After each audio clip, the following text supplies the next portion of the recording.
जिससे युवाओं को हर साल रोजगार मिलता है रेलवे, उसको बेचने नहीं देंगे। तमाम चीज को हम बेचने नहीं देंगे। बेचना है तो अपना आरएसएस का कार्यालय बेच दो, बेचना है तो तुम भाजपा का कार्यालय बेच दो, हमारा रेल नहीं बिकेगा।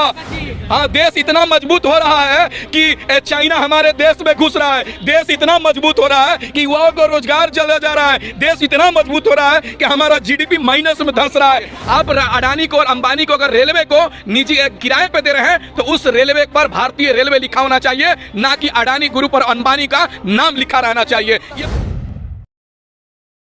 नहीं, देखिए, निजीकरण पे प्रधानमंत्री जी कह रहे हैं कि मैं इस संपत्ति को बेचने का काम नहीं कर रहा हूं, बल्कि किराए पे देने का काम कर रहा हूं। तो मैं प्रधानमंत्री जी से सवाल करता हूं कि मैं भी दिल्ली के अंदर किराए पे रहता हूं, तो क्या उस किराए के मकान पे मैं अपना नाम लिखूंगा या मकान मालिक का नाम लिखा रहेगा? प्रधानमंत्री जी जवाब दीजिए। आप अडानी को और अंबानी को अगर रेलवे को निजी किराए पे दे रहे हैं तो उस रेलवे पर भारतीय रेलवे लिखा होना चाहिए, ना कि अडानी ग्रुप और अंबानी का नाम लिखा रहना चाहिए। ये प्रधानमंत्री जी निजीकरण के नाम पर इस देश की संपत्ति को बेचने का काम कर रहे हैं और इस संपत्ति को बर्बाद करने का काम कर रहे हैं। प्राय निजीकरण के नाम पर इस देश की धरोहर को खत्म करना चाहते हैं ये प्रधानमंत्री जी, ताकि हम नई नई जो चीज बनाएंगे वो मेरा नाम होगा और इस देश की जो पुरानी धरोहर है उसको खत्म करना चाहते हैं। लेकिन इस देश की जनता अपनी धरोहर को खत्म नहीं होने देगी। जिससे युवाओं को हर साल रोजगार मिलता है रेलवे, उसको बेचने नहीं देंगे। तमाम चीज को हम बेचने नहीं देंगे। ये सरकार बेचेगी, हम बेचने से रोकेंगे और प्रधानमंत्री जी से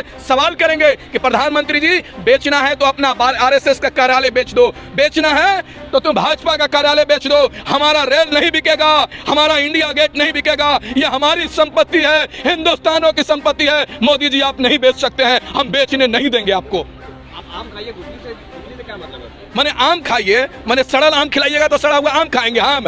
आम के नाम पे जहर खिलाइएगा, हम जहर खाएंगे। आम के नाम पे हमको पैजन का सुई दीजिएगा, हम पैजन का सुई लेंगे।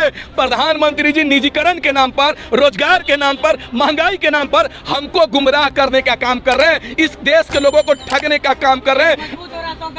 हाँ, देश इतना मजबूत हो रहा है कि चाइना हमारे देश में घुस रहा है। देश इतना मजबूत हो रहा है कि युवाओं को रोजगार चला जा रहा है। देश इतना मजबूत हो रहा है कि हमारा जीडीपी माइनस में धंस रहा है।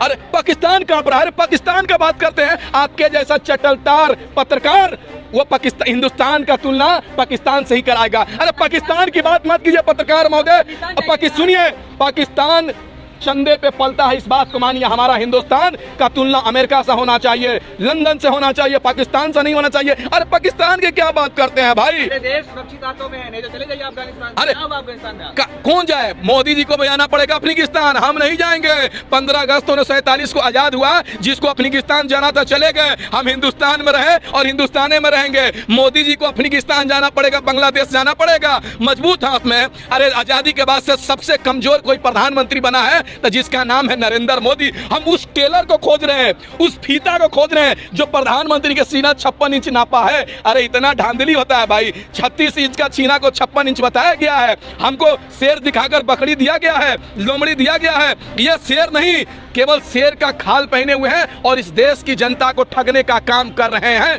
देश के अंदर सेना का जवान कहते हैं कि हमको सुरक्षा चाहिए, लेकिन प्रधानमंत्री जी देते हैं क्या? हमको आधुनिक हथियार चाहिए, लेकिन प्रधानमंत्री देने का काम करते हैं। बस केवल उनको जुमला देने से कोई सिवाय फायदा ही नहीं है। भाई राफेल दिया। अरे राफेल घोटाला, जितनी घोटाला किए हैं प्रधानमंत्री जी, किसी ने नहीं किया। औने पौने रेट में महंगी चीज को सामान खरीदने का काम किए प्रधानमंत्री ने। अब देखिए, देश के लोगों को इन्होंने बहुत ठग दिया। अब देश की जनता समझ चुकी है, इनको चुनाव का इंतजार कर रही है। आने वाले चुनाव में भाजपा को उल्टी गिनती शुरू हो जाएगी। टीएमसी में सांसद भाजपा के शामिल हो रहे हैं, देख रहे हैं। अगर बीजेपी इतना बढ़ता, बीजेपी इतना अच्छी पार्टी होती तो लोग शामिल होते, छोड़ के नहीं भागते। कौन अच्छी पार्टी है? अरे आपके हमारे हिसाब से नहीं, इस देश की जनता कह रही है कि हमारे नजर सारे लोग बीजेपी में गए, तब तो रोता है। नहीं, देखिए, आपको मैं बता रहा हूं कि भारतीय जनता पार्टी का इतिहास रहा है कि इस देश को तोड़ना, एकता और अखंडता को तोड़ना, गरीब लोगों को भूखे मारने का काम कर रही है। 300 का सिलेंडर 900 करके कह रही है, वाह मैं सब्सिडी देने का काम किया। 30 रुपए का डीजल 100 रुपए करके कह रही है, वाह मोदी जी विश्व गुरु बना दिए। 40 रुपए का पेट्रोल 110 रुपए का कह रहे हैं, वाह मोदी जी वाह। सवाल है कि आप तो सस्ता दे रहे थे, तुम जनता ने नकार कह दिया। नकारे कहाँ नकार दी, हाँ। कहाँ नकार दी? अरे उत्तर प्रदेश के अंदर चुनाव हुआ, जिला परिषद का, पंचायत का, भारतीय जनता पार्टी हारी। दिल्ली एमसीडी का उपचुनाव हुआ जिसमें भारतीय जनता पार्टी हारी। दिल्ली में नगर पंचायत, पंजाब में चुनाव हुआ नगर पंचायत का जिसमें भारतीय जनता पार्टी चुनाव हारी। बंगाल में विधानसभा का चुनाव हुआ, बीजेपी हारी। रांची में विधानसभा का चुनाव, और बिहार में तो धांधली हुआ भाई। बिहार में जिस तरीके से प्रशासन तंत्र के माध्यम से सरकारी तंत्र को दुरुपयोग करके लोकतंत्र और संविधान को ताक पर रखकर विधानसभा का चुनाव जीता गया है। आप जाइए ना, डीएम को, एसपी को मुख्यमंत्री नीतीश कुमार फोन देते, हेलो मैं सीएम नीतीश कुमार बोल रहा हूं, आप कौन? डीएम साहब बात कर रहे हैं। इस विधानसभा सीट को बीजेपी को जिताना है, जदयू को जिताना है। इस तरीके से नीतीश कुमार ने धांधली करने का काम किया। सुशील मोदी, अरे किसकी बौखलाहट? बौखलाहट तो बीजेपी वालों को शुरू हो रही है। 2014 से सत्ता में आने के बाद लोगों गुमान में आ गए थे, भाजपा वाले हिटलर बन गए थे, सत्ता में चकना हो गए थे, नशे में चूर हो गए थे। हम कुछ भी करेंगे जीतेंगे, हम कुछ भी करेंगे जीतेंगे। तो अब जिस देश की जनता कह रही है तुम कुछ भी करोगे हारोगे, तुम कुछ भी कर लो हारोगे, जितना झूठ बोलना है बोल लो तुम हारोगे। इस देश की जनता नारा दे रही है। भैया तुम क्या बात कर रहे हो? यूपी में देखो पूरी मीडिया दिखा रही है कि फिर योगी जी आ रहे हैं। नहीं, मीडिया का बात छोड़िए ना, मीडिया पत्रकारिता नहीं कर रहा, पत्रकारिता के नाम पर दलाली करने का काम कर रहा है। चित्रा त्रिपाठी का देखिए किसानों ने स्वागत किया, आइए मैम आपका स्वागत है मुजफ्फरनगर में। अब देखिए कैसे स्वागत, कौन गुंडा? तो आपके अत्याचार गुंडा करते। अरे सुनिए ना, महिला पे अत्याचार किसी ने नहीं किया, जितना पत्रकारों को सम्मान मिला, अरे वो तो सम्मान था भाई साहब। हाँ बिल्कुल, और गुंडागर्दी बोलते हैं, गुंडागर्दी तो भारतीय जनता पार्टी के लोग कर रहे हैं, जो महिलाओं को चूड़िया के खींचने का काम कर रहे हैं, दुपट्टा छीनने का काम कर रहे हैं, महिलाओं को, बहन बेटियों को गाली देने का काम कर रहे हैं। मनीषा बहन का जब बलात्कार होता है तो परिवार से बिना पूछे आधी रात को अंतिम संस्कार करते हैं, जो हिंदू समाज के खिलाफ है, और कहते हैं गुंडागर्दी। गुंडागर्दी तो बीजेपी वाले कर रहे हैं। भारतीय जनता पार्टी का एक कार्यकर्ता एसपी को मारता है, उसको युवा का जिला अध्यक्ष बना दिया था। भाजपा वाले गुंडाई कर रहे हैं, हम कहां कर रहे हैं गुंडाई भाई?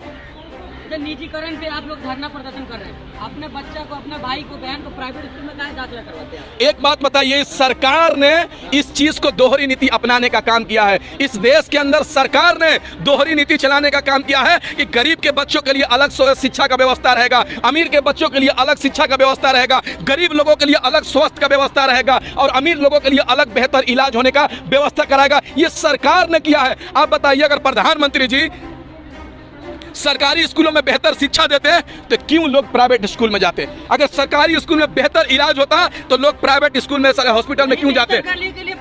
नहीं, बेहतर करने के लिए नहीं, बल्कि सोने को, चिड़िया को जिस तरीके से अंग्रेज ने खोखला करने का काम किया है, उसी तरीके से बीजेपी और मोदी जी ने 10 साल के अंदर खोखला करने का काम कर रहे हैं।